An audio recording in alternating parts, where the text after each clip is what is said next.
কলকাতা থেকে মায়াপুর আসতে প্রথমে দিল্লি রোড অথবা জিটি রোড ধরে সরাসরি চলে আসুন একেবারে মগরা ব্রিজ পর্যন্ত।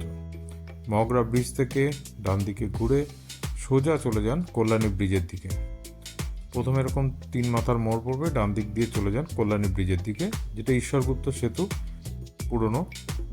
সেখান থেকে প্রথমেই দেখবেন বড় গাড়ি যাওয়া বারণ, ঢোকার মুখে 10 টাকা টোল দিতে হবে। তা উঠে পড়ুন কল্যাণী ব্রিজে। পাশেই দেখবেন নতুন ব্রিজ তৈরি হচ্ছে, সেই কল্যাণী ব্রিজ পেরিয়ে উঠুন কল্যাণী এক্সপ্রেস ওয়েতে। কল্যাণী এক্সপ্রেস ওয়েতে কিছুটা যাওয়ার পর বাঁদিকে বেঁকে যান। এটা একটা কুলিয়া রোড নামে লিঙ্ক রোড, রাস্তা ভালো।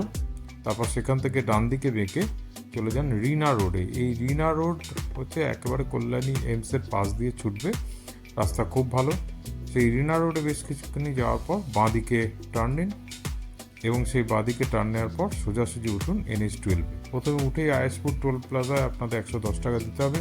তারপর টানা 65 কিলোমিটার দারুণ রাস্তা দিয়ে ছুটে চলুন। আশেপাশে প্রাকৃতিক শোভা খুব ভালো লাগবে। 65 কিলোমিটার ছোটার পর সেখানে আসবে দেখবেন চৌগাছা বলে একটি মোড়। এই চৌগাছা মোড়ে বাঁদিকে বেঁকে যাবেন। বাঁদিকে বেঁকে গিয়ে একটি রেল লাইন ক্রস করে চলে যান মায়াপুর রোড। সেখান থেকে 8 থেকে 9 কিলোমিটার যাওয়ার পরই পৌঁছে যাবেন মায়াপুর ইস্কনের মন্দিরে। এবং সেখানে একটু এগিয়ে দেখবেন যারা ভেতরে থাকবেন বাঁদিকে গেলেই সেখানে পার্কিং এরিয়া।